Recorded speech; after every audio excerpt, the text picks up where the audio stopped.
Last Friday, July 30, marked the 5-year anniversary of the death of a man who was key in holding Sudan together as one nation.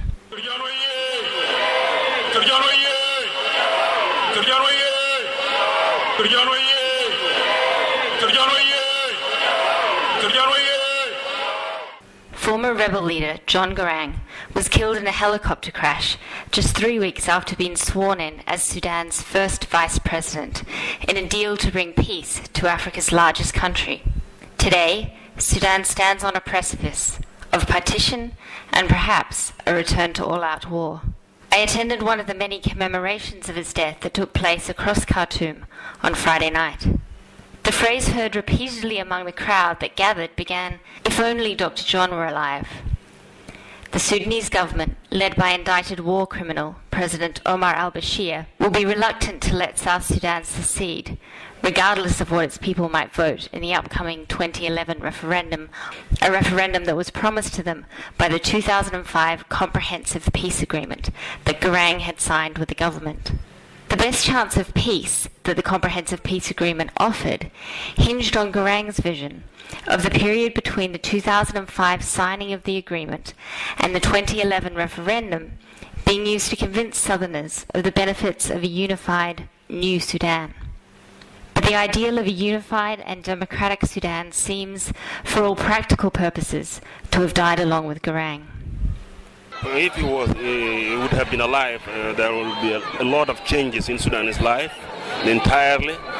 It seemed maybe if he would have been alive, there would be at least a hope for the unity of the Sudan.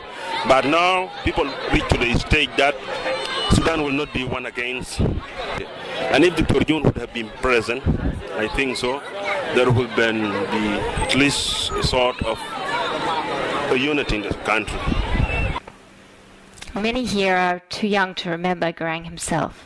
Who was Dr. John Garang?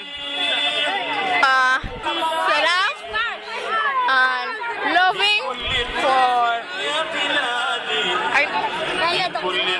between the people.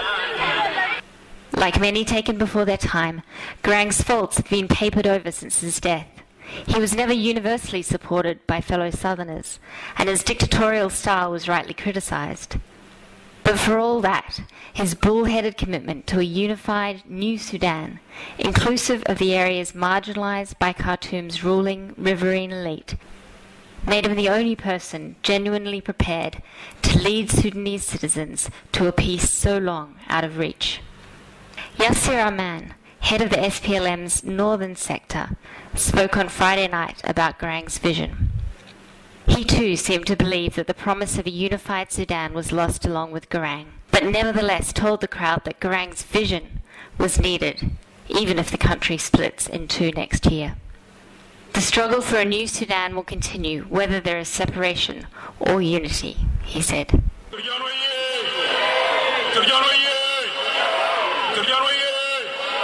Sudan